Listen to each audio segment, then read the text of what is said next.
ಒಬ್ಬ ಗರ್ಭಿಣಿ ತಾನು ಗರ್ಭಿಣಿ ಆದ ಅಂತ ತಿಳಿದ ಕೂಡಲೇ ದಿನನಿತ್ಯದ ಆಹಾರಕ್ಕಿಂತ ಹೆಚ್ಚು ಆಹಾರವನ್ನು ಆಕೆ ಸೇವಿಸಬೇಕಾಗುತ್ತದೆ. ನಾವು ತಿನ್ನೋ ಊಟದಲ್ಲಿ ಪ್ರೋಟೀನ್ಸ್, ಮಿನರಲ್ಸ್, ಕಾರ್ಬೋಹೈಡ್ರೇಟ್ಸ್, ಕೊಬ್ಬು, ನೀರು, ಫೈಬರ್ಸ್, ವಿಟಮಿನ್ಸ್ ಇತರ ಎಲ್ಲಾ ಪೌಷ್ಟಿಕಾಂಶಗಳನ್ನು ಸೇರ್ಕೊಂಡಿರುವಂತಹ ಆಹಾರನ ಸೇವಿಸಬೇಕಾಗುತ್ತದೆ. ನಾವು ತಿನ್ನುವ ತರಕಾರಿ, ಸೊಪ್ಪು, ಹಣ್ಣುಗಳಲ್ಲೇನೆ ಈ ಪೌಷ್ಟಿಕಾಂಶಗಳು ಇರ್ತವೆ.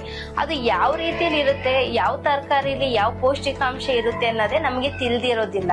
ಗರ್ಭಿಣಿ ಆಕೆಗೆ ಹೆಚ್ಚು ಹಿಮೋಗ್ಲೋಬಿನ್ ಅವಶ್ಯಕತೆ ಇರುತ್ತದೆ, ಐರನ್ ಅವಶ್ಯಕತೆ ಇರುತ್ತದೆ.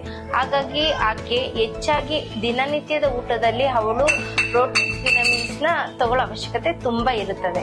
ಒಳ್ಳೆ ಗುಡ್ ಫ್ಯಾಟ್ ಬೇಕಾಗಿರುತ್ತದೆ. ಯಾವ ತರ ತಗೊಳ್ಳೋದು ಅಂತಂದ್ರೆ, ಈಗ ಗರ್ಭಿಣಿ ಮಹಿಳೆ ಹೆಚ್ಚಾಗಿ ಹಸುವಿನ ತುಪ್ಪ, ಹಾಲು, ಮೊಸರು, ಮಾಂಸ ತಗೊಳ್ಳೋದ್ರಿಂದ ಆಕೆಗೆ ಒಂದು ದೇಹಕ್ಕೆ ಅವಶ್ಯಕತೆ ಇರೋಂತ ಒಂದು ಒಳ್ಳೆ ಗುಡ್ ಫ್ಯಾಟ್ ಸಿಗುತ್ತದೆ. ಮತ್ತೆ ಆಕೆ ಹೆಚ್ಚಾಗಿ ಎಣ್ಣೆ ಪದಾರ್ಥ ಮತ್ತೆ ಅಡಿಗೆ ಎಣ್ಣೆನ ತಿನ್ನೋದ್ರಿಂದ ಕೆಟ್ಟ ಕೊಲೆಸ್ಟ್ರಾಲ್ ಬರುತ್ತದೆ. ಹಾಗಾಗಿ ಹೆಚ್ಚಿಗೆ ಅವಳು ದೇಹಕ್ಕೆ ಬೇಕಾಗಿರುವಂತಹ ಗುಡ್ ಫ್ಯಾಟ್ ನ ತಗೊಬೇಕಾಗುತ್ತದೆ.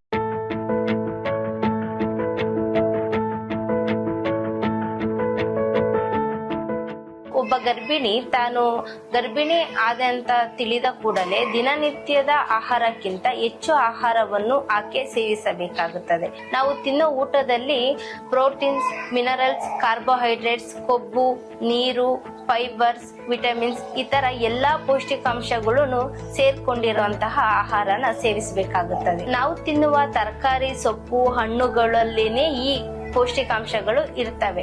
ಅದು ಯಾವ ರೀತಿಯಲ್ಲಿ ಇರುತ್ತೆ, ಯಾವ ತರಕಾರಿಲಿ ಯಾವ ಪೌಷ್ಟಿಕಾಂಶ ಇರುತ್ತೆ ಅನ್ನೋದೇ ನಮಗೆ ತಿಳಿದಿರೋದಿಲ್ಲ. ಗರ್ಭಿಣಿ ಆಕೆಗೆ ಹೆಚ್ಚು ಹಿಮೋಗ್ಲೋಬಿನ್ ಅವಶ್ಯಕತೆ ಇರುತ್ತದೆ, ಐರನ್ ಅವಶ್ಯಕತೆ ಇರುತ್ತದೆ. ಹಾಗಾಗಿ ಆಕೆ ಹೆಚ್ಚಾಗಿ ದಿನನಿತ್ಯದ ಊಟದಲ್ಲಿ ಅವಳು ಪ್ರೋಟೀನ್, ವಿಟಮಿನ್ಸ್ ನ ತಗೊಳ್ಳೋ ಅವಶ್ಯಕತೆ ತುಂಬಾ ಇರುತ್ತದೆ. ಒಳ್ಳೆ ಗುಡ್ ಫ್ಯಾಟ್ ಬೇಕಾಗಿರುತ್ತದೆ. ಯಾವ ತರ ತಗೊಳ್ಳೋದು ಅಂತಂದ್ರೆ, ಈಗ ಗರ್ಭಿಣಿ ಮಹಿಳೆ ಹೆಚ್ಚಾಗಿ ಹಸುವಿನ ತುಪ್ಪ, ಹಾಲು, ಮೊಸರು, ಮಾಂಸ ತಗೊಳ್ಳೋದ್ರಿಂದ ಆಕೆಗೆ ಒಂದು ದೇಹಕ್ಕೆ ಅವಶ್ಯಕತೆ ಇರೋಂತ ಒಂದು ಒಳ್ಳೆ ಗುಡ್ ಫ್ಯಾಟ್ ಸಿಗುತ್ತದೆ. ಮತ್ತೆ ಆಕೆ ಹೆಚ್ಚಾಗಿ ಎಣ್ಣೆ ಪದಾರ್ಥ ಮತ್ತೆ ಅಡಿಗೆ ಎಣ್ಣೆನ ತಿನ್ನೋದ್ರಿಂದ ಕೆಟ್ಟ ಕೊಲೆಸ್ಟ್ರಾಲ್ ಬರುತ್ತದೆ.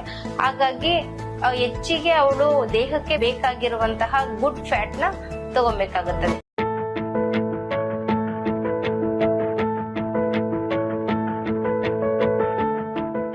ಒಬ್ಬ ಗರ್ಭಿಣಿ ತಾನು ಗರ್ಭಿಣಿ ಆದ ಅಂತ ತಿಳಿದ ಕೂಡಲೇ ದಿನನಿತ್ಯದ ಆಹಾರಕ್ಕಿಂತ ಹೆಚ್ಚು ಆಹಾರವನ್ನು ಆಕೆ ಸೇವಿಸಬೇಕಾಗುತ್ತದೆ. ನಾವು ತಿನ್ನೋ ಊಟದಲ್ಲಿ ಪ್ರೋಟೀನ್ಸ್, ಮಿನರಲ್ಸ್, ಕಾರ್ಬೋಹೈಡ್ರೇಟ್ಸ್, ಕೊಬ್ಬು, ನೀರು, ಫೈಬರ್ಸ್, ವಿಟಮಿನ್ಸ್ ಇತರ ಎಲ್ಲಾ ಪೌಷ್ಟಿಕಾಂಶಗಳನ್ನು ಸೇರ್ಕೊಂಡಿರುವಂತಹ ಆಹಾರನ ಸೇವಿಸಬೇಕಾಗುತ್ತದೆ. ನಾವು ತಿನ್ನುವ ತರಕಾರಿ, ಸೊಪ್ಪು, ಹಣ್ಣುಗಳಲ್ಲೇನೆ ಈ ಪೌಷ್ಟಿಕಾಂಶಗಳು ಇರ್ತವೆ.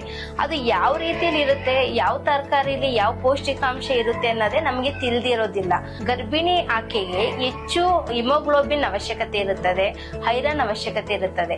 ಹಾಗಾಗಿ ಆಕೆ ಹೆಚ್ಚಾಗಿ ದಿನನಿತ್ಯದ ಊಟದಲ್ಲಿ ಅವಳು ಪ್ರೋಟೀನ್, ವಿಟಮಿನ್ಸ್ ನ ತಗೊಳ್ಳೋ ಅವಶ್ಯಕತೆ ತುಂಬಾ ಇರುತ್ತದೆ.